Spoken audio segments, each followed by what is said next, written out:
Okay, welcome to the masterclass session today. It's all about storytelling and why storytelling and how you can make $1 million using storytelling. If you're a business owner or a content creator, then storytelling allows you to sell and teach people without feeling like a lecturer, without feeling sellsey. All we've all heard about our grandparents telling us our stories. Our grandparents are better storytellers than our parents are, and our parents are better storytellers than we are. But in this day of where we are bombarded with information everywhere, then if you can master storytelling, then you can differentiate yourself from the rest of the competitors. You need to use a framework that allows you to use stories in your presentations, in your sales pitch, and there are two types of stories. The framework that I use is called the 3 Summit framework, 3 Summit storytelling system, in which if we were to give you a brief overview, then these are the 3 summits, and each summit is an act. So I don't know, can you see it? Okay, so each is an act, and you can do 2 types of stories. One is a case study story, and then if you don't have case studies, then you can do your personal stories. So, but use the same framework. And if we were to, each story has 3 parts, and it's mostly, the first part introduces the characters, the theme, and then there is a conflict, and then a loss or a setback. And if we were to elaborate on this and just use Lion King as an example. In the Lion King, the theme of Lion King is circle of life is the theme, and a new prince Simba is born to Mufasa and the queen, I don't remember her name, and he's introduced to the world. He's taken on to a cliff, and Rafiki introduces him to the world and says the new prince is born. But there is somebody who doesn't like this situation, and he has a big scar on his face, and most villains have deformities or scars or something. So Scarface doesn't like it because it has robbed him of the chance to become the next king after Mufasa dies, because now the new prince would be the next in line for the throne. And all stories need to have not only conflict, but you need to build up the characters. So you have Scarface, who has the scar and he's the villain. You have Mufasa, the wise old king. You have Simba, the newborn baby, and and characters will be built along the line, because and when Mufasa says to Simba, Simba, do not go to the elephant graveyard. You tell a child not to do something, what is it that they want to do? You tell them not to press the red button, that's what they want to do. So, and Scarface hears this conversation between the father and the son, and he uses it to divide and rule. He says to Simba, there is nothing scary at the elephant graveyard. I live there, I've been there, I'll hold your hand and take you there myself. And oh, but Dad says not to go there. Mufasa says not to go there. Oh, don't worry. Your parents are cautious. They say all these things, but you don't have to follow everything that they say. So he, he takes him. When he ends up at the elephant graveyard, it's a trap. His hyena, the Scarface's hyena goons are there to kill Simba.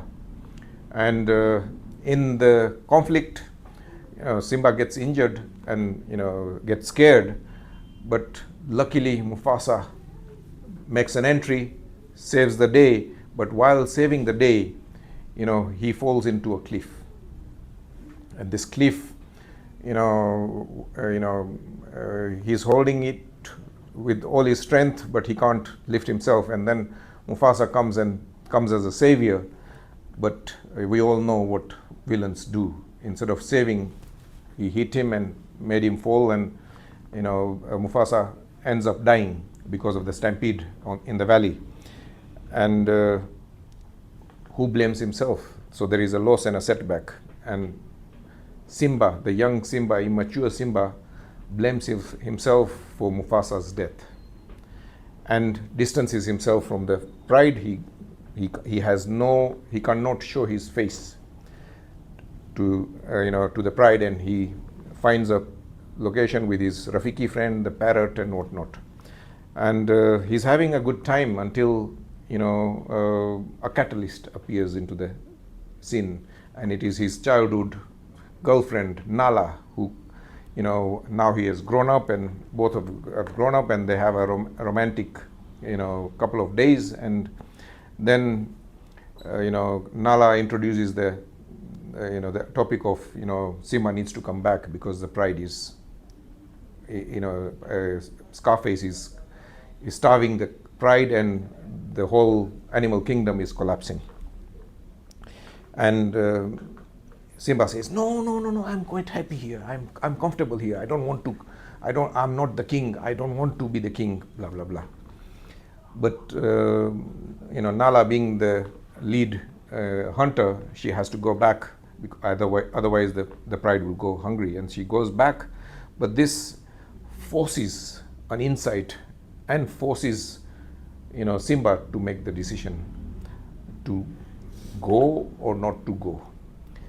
He does make the hard decisions to go back to the pride, and when he goes, he's ridiculed. They're making fun of him. Oh, here comes the true king. Mufasa, the Scarface and his hyena goons, thrash him. They beat him up.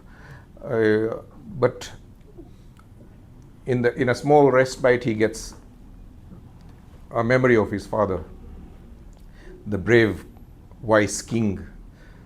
Tells him some words of encouragement, some words of courage, and he gets up, and he also sees his mother and his family suffering, and this gives him the strength. In most stories, heroes are always zeros until 90% of the film. It is in the last 10% that they become heroes.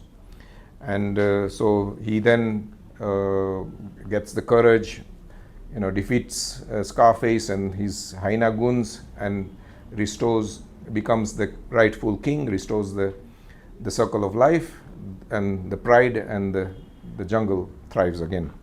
So this was a simple, 3-act, where in the first you are setting the characters, you're setting the conflict, you're setting the loss and setback.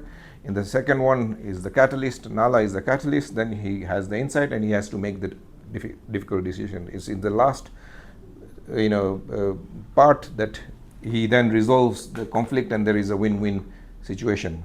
But while you are telling for business purposes, okay, this is good for entertainment, it is good for the Hollywood, and the all great movies are based on this three summit framework. How can we use it to make $1 million is what you guys have enrolled today, and or that's what you want to know. I'll give you an example of a client. We have a client who's a chef that has qualified and worked in 5 stars, but he's now, going into people's homes and cooking, and especially into rich people's homes. So he came to me and said that, Harish, I am a very competent chef. I've been qualified, I've been trained in 5 stars and whatnot, and I had few jobs where I've gone to ambassadors' houses or events and whatnot, but I've cooked, and I can cook very good meals. And my target audience is wealthy people. I said, okay, wealthy people have wealthy people's problems, and wealthy people's problems is that they're not short of food. Their fridges are stocked with food. They can order anything from anywhere in the world. But their biggest problem is that everybody is in their phone and in their rooms. The kitchen, the dining room, the living room is always empty in a rich person's home. Or there is only one person who is occupying that space. So I said, stop selling yourself as just a chef, but become a chef that brings families together. And he said, how do I do that? Harish, I'm a chef, I don't know how to bring families together. I said, that's okay, I'll teach you how to do that. I told him that you need to